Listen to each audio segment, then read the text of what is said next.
What is going on, guys? Welcome to another video. I'm just down here at the National Stadium, which is just down the road from Siam, and behind me is the BTS Skytrain. We're going to be talking about the BTS today, not only because I know that people don't even know what it is, for one, but I know too that some people are actually scared of it. They don't know how to use it, so we're actually going to cover that today. How much it costs, how to use it, and I've got 5 tips for you today to get you going, you know, just to make that journey like a little bit easier, because I'm telling you, this Bangkok traffic is no good, and this is a lifesaver.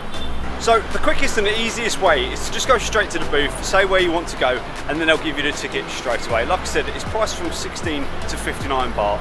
The second easiest way is just go to the machines, tap on English if that's your preferred language, and select where you want to go. It's really easy, really intuitive to use. You can beat the queue doing it that way as well. Right. Tip number 1, get a rabbit card. If you're a solo traveller here, or even if you're just here as a couple, getting a rabbit card will really save you some money in the long run. You get free trips, you get free vouchers, you get rewards. It's called a rabbit rewards card for a reason. You can just go to the booth and tell them where you want to go, but sometimes when you get to them booths, especially like peak times, especially at certain stations like Ceylon, Soak near Terminal 21, you're going to see queues there and you'll be queuing there for a little while, and there's no aircon out there. Do yourself a favour, get yourself a rabbit card. That is tip number 1. Tip number 2. The first and the last carriages of the trains don't have any adverts on, so when you're travelling around you can actually see out the window and see what you're looking at. You can do yourself like a little tour of Bangkok if you want to. So it's super nice to be travelling along and see all the sights and sounds, especially in a city like this, you know. It's definitely worth knowing when you're getting on the train. The first and the last carriage do not have the windows covered with advertising. So tip number 3 is to make a tour out of it.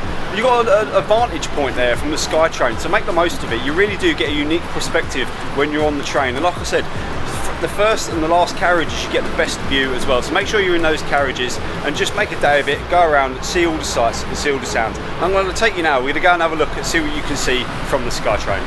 So the main circumvit line is the light green line, and then you've got the Salom line, which is the dark green line. I don't know why they didn't make them different colours. That would have made more sense considering they've only got 3 lines. They've gone green, green and gold, which is weird.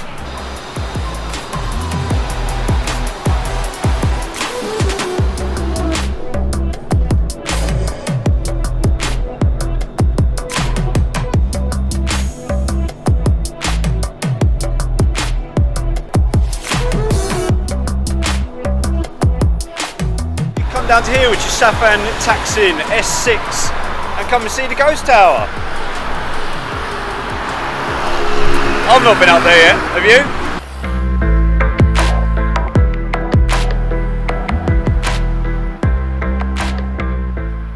Well, you can come here to S4 St. Luce, to the most iconic building in Bangkok.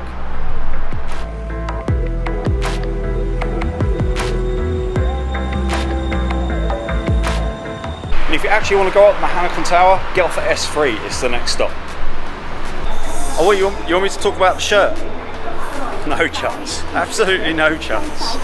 This is S1, literally 5 minutes away from the rest of them. They're all like literally 5 minutes down the road from each other. Got yourself a nice golf course here, not for me mind you, but I know this is a long-winded tip 3, but look, you've got all of these places all right next to each other, just 5 minutes, 5 minutes, 5 minutes, and you can just enjoy yourself in all of them, get to see the sights, see the sounds, you know, experience a little bit of Bangkok, all for the sake of what? A couple of quid on the Skytrain.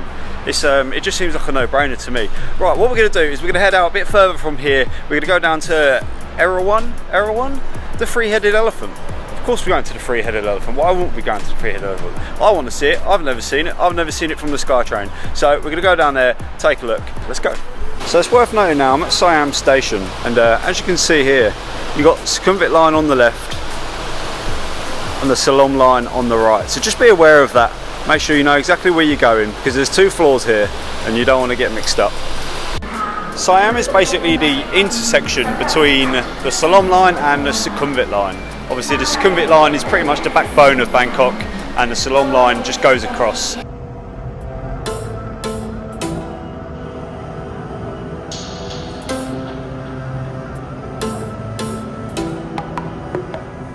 So I've made it all the way down here to Chang Erawan. You've got the Erawan Museum behind me. This is a bit further down than I'd like to go, to be fair, but it's definitely worth a visit. And I'm going to be covering this in another video. So you can see we're here, just down here, Chang Erawan, which is miles from where we started. We started off here, at Siam and then worked our way all the way down. Now this is the Sukhumvit line, and it is pretty much the backbone of Bangkok here. Like I said, you can get the Siam line as well, which takes you across to the Gold Line. Icon Siam is just around here, across the other side of the river. And there's plenty of links that come off the Sukhumvit line as well. You can get the SRT line here, which takes you to the airport. You've got MRT lines that sort of intertwingle between the 2 and the 3 lines as well. So you've got everything pretty much covered across the board. But you can go basically from top all the way to bottom for 59 baht, or as little as 16 baht if you're just doing 1 or 2 stops.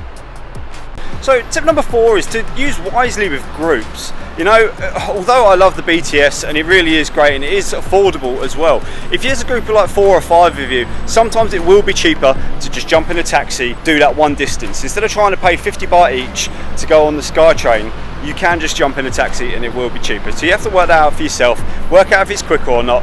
Obviously you're very limited where the stations are as well, so if you're going to somewhere like Khao San Road, you're not going to be getting the BTS Skytrain. It doesn't go there. So, you know, weigh up all these things and make a decision that way. But for me, I don't want to be sat in that traffic, you know. Tip number 5 is to get a day pass, 140 baht for the whole day. You can go to all the stations all day long for as long as you like for 140 baht. It's cheap. Like, you can just have a whole tour. Like I said in tip number 3, you can just have a whole tour of Bangkok, looking around, visiting all the different places in aircon, nice and safe, above all the traffic, knowing exactly where you're going to go, knowing exactly how long it's going to take you. It's 140 baht, guys. Come on, it's cheap. So that's it for my 5 tips today with the BTS. I hope you learned a little bit and you're not too scared to use it, because honestly, just go and try it out. Just go and get a ticket, have a few rides and get familiar with it, and just look around Bangkok, make the most of it and get your money's worth as well. Like I said, get your day pass, get your rabbit card, and just explore Bangkok and enjoy it like I am. So like I said, that is it for today. Thanks for joining, and I hope to see you guys on the next one. Peace.